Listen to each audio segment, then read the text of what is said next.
তোমাদেরকে আগের দিন বলেছিলাম যে দিদাবাড়িতে আমাদের একটা খাওয়া দাওয়ার প্ল্যান হয়েছে, তো আজকে সেই দিনটাই ঠিক করা হয়েছিল। আরেকটা কথা তোমাদেরকে আমি কিছুদিন আগে বলেছিলাম যে আমার হাতে লেগেছিল, ওটা লেগেছিল বলতে 2 মাস হয়ে গেছে লেগেছিল। তো তারপরে ব্যথাটা কমেনি বলে তাই জন্য আমি কালকে ডাক্তারের কাছে যাই এবং ডাক্তার আমাকে বলে যে আমার বুড়ো আঙুলের লিগামেন্টটা ছিঁড়ে যেতে পারে, তার জন্য এমআরআই করতে হবে। তো তাই জন্য আমি ফার্স্টে ভাবলাম এমআরআইটা না করে আমি একটা এক্স রে করিয়ে নিই। তো দিদাবাড়িতে যাওয়ার পরে আমি একা একাই হেলথ পয়েন্টে যাই এবং ওখানে গিয়ে আমি আবার ডক্টর কনসালটেশন নিয়ে একটা এক্স রে করাই।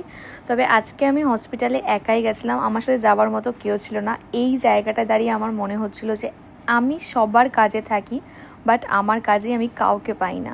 তো তাই জন্য আমি চলে এসেছিলাম একা একাই। তো যার কেউ নেই তার কেউই নেই, তো আমি একা একাই আসার পরে এখানে একাই সমস্ত কাজটা করি, এক্স রে থেকে স্টার্ট করে ডাক্তার দেখানো, রিপোর্ট বার করে আবার দেখানো। তো প্রায় অনেকক্ষণই কাজ ছিল, কাজটা কমপ্লিট করে আমি দিদাবাড়িতে গেলাম, গিয়ে খাওয়া দাওয়া করলাম। এই দিকে দেখো, আমি এত খাটাখাটনি করে এসেছি বলে সোনু আর ইভা আমাকে পা টিপে দিয়েছে, ওরাই আমার কষ্টটা বুঝলো, কেউ বুঝুক আর না বুঝুক।